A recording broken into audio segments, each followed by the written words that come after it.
In this video, we are going to create a nav menu by pulling it in through the WordPress API into a Nuxt free application. So this is what we're going to have at the end, our working nav menu. This is in Nuxt and this is WordPress. So this is the menu in WordPress. I've got full written instructions on codinggoblin.com. Link will be in the description. Let's get into it. The first thing we need to do is enable menus in our theme. So if we come over to this appearance item here, we'll see that we can't actually create a menu because there isn't the option. So we need to go into our functions.php file and add a line of code. So here's our functions.php. If we go over to the written instructions, we'll see, I'll just show you the top here. We just need to add menu support. So add theme support for menus. So paste that in, save it, upload it. And now, if we refresh the page, we'll see menus here. So now we can create a menu. So we go into that and we're going to create a menu here. So we're going to give it a name. I'm going to call it top nav. Hit create menu. And then we can add some items. So we'll just add these two, about and home, add to menu. And now we're going to save it. So that's our menu. You can add whatever items you want, but I'm just going to add those ones. You can add custom links if you want. Okay, so now we need to create an endpoint, a custom endpoint. So we need to go back and have a quick look at what we need to include here. Okay, so I'm just going to copy this code, paste it into our functions.php, and then we can have a look in closer detail at what's actually going on. Save that and upload it. So let's have a look at what we've just popped in there. So if we look down here, we've got an action hook, REST API in it. So when this hook is run, this callback function will run. And within the callback function is a call to this register REST root function. We can have a look here. We can see this is basically registering the new endpoint. So this is the namespace, and this is the route, I guess, the path.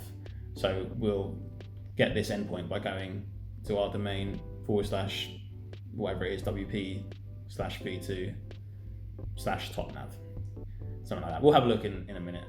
It might not be exactly that. And then we've got these options here. So we've got the method, which is a get request, and we've got the callback, which we want to run, which is top nav menu, which is up here. So this is the callback function which we've created. So basically, when we hit this endpoint, it will run this function here. So if we have a look at this function, we can see it gets the menu that we just created. So we called it top nav, so that's how we get that menu. So we have to reference it by the name that we've just given it. So whatever you named it is what you put in there. And then we have created an empty array, and then we loop through each item of the menu which we created previously and assign those items to this array in here and then push them to the results array. So hopefully that makes sense. But what I'll just quickly do is output this menu or return the menu so you can see how it looks in the API, because it will make it a lot clearer as to what's going on. So I'm just going to save that, upload it. So now when this function runs, it's going to ignore anything past that point. So it's just going to get the menu and return it. So if we go to our endpoint, so if I put top nav, we'll see this is what we get back. Now we don't need all of this information here. We don't need it all. So we only need the title and the URL. So if we do a quick find, so we'll see the title. So it's about there for the about link and home. And then if we look at URL, we'll see we have the URLs there.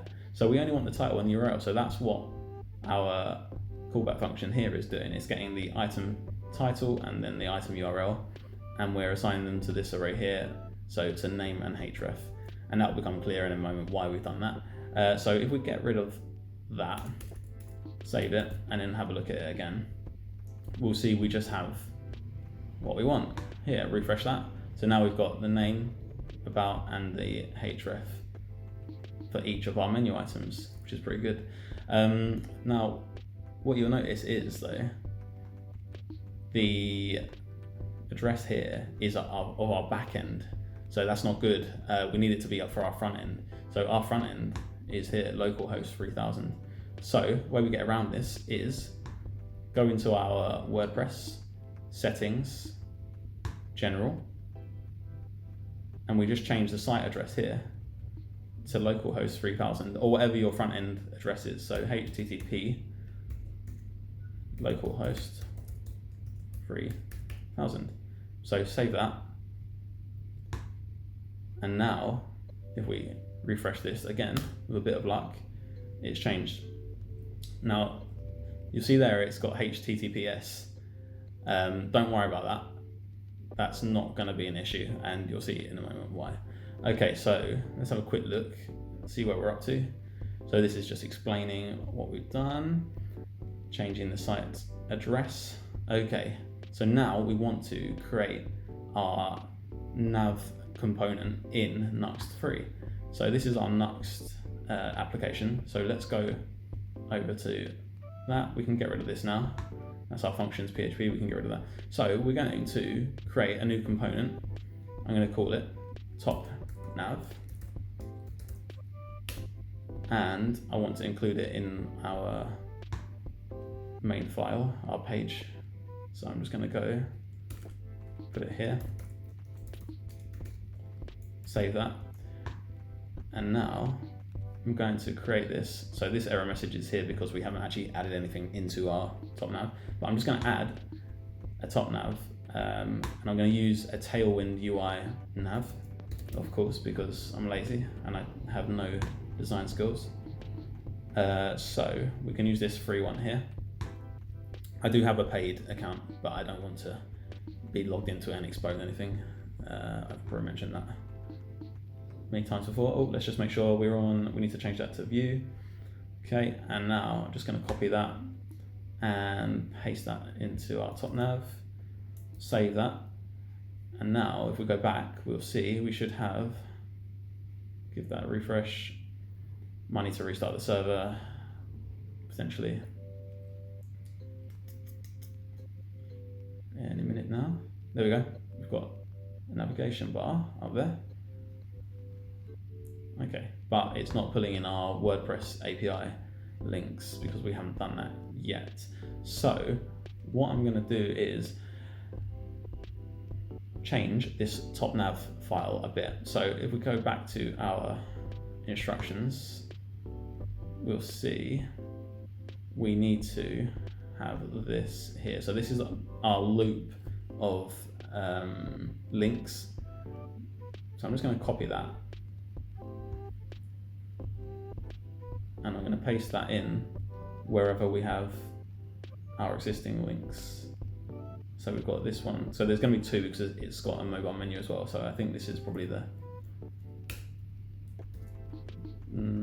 that's the, I don't know if this is the menu, mobile menu or not. Possibly, doesn't matter. But what we're going to do is, I'm just going to copy these classes, paste them into here. Now I'm going to get rid of that, and I'm going to do the same thing for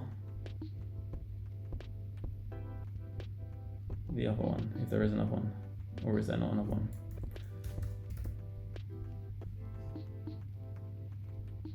Yeah, it's this down here. Oh, okay, so I can just do it for that. All right, let's just change it slightly. Sorry about this. This is a bit all over the place. Do you know what? The only bit we need to change is this. Hopefully.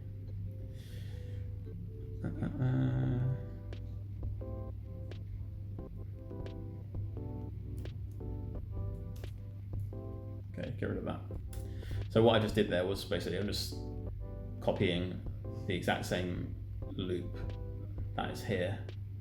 I didn't need to really copy much, to be honest with you. All I need to do was change this area current bit, because it uses a bit of logic further down rather than the default Tailwind UI way of doing it.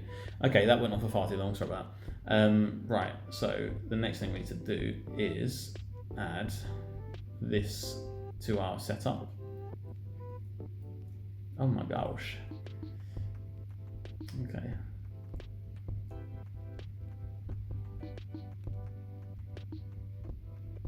Copy that, and I'm going to paste that here. And I'm just going to comment that out. So that was the existing navigation, but we're going to be using this use fetch function here. And then we can see here, this is calling our WordPress backend. Notice here, this is HTTP. Now, my WordPress backend is on a HTTPS, but if we do HTTPS, it won't work because our front end is HTTP. So if your front end is HTTP, make sure this is HTTP. If it's HTTPS, then it can be HTTPS. Right, give that a save, and hopefully, with a bit of luck, let's go back. It's working. Okay, so now if we click on About, so we'll see these are our links from WordPress. And click on Home and it'll go home. You probably wouldn't have home there. You'd realistically just not have a home menu item. You just make it the icon, but just for example. And if I do this, hopefully this has also worked. Yes, it has. So mobile works as well. Perfect. So that is how you create your nav menu in Nuxt Free through the WordPress API. If you found this helpful, consider liking the video and subscribing to the channel. That'd be really kind of you. And I'll see you in the next one. Thanks for watching.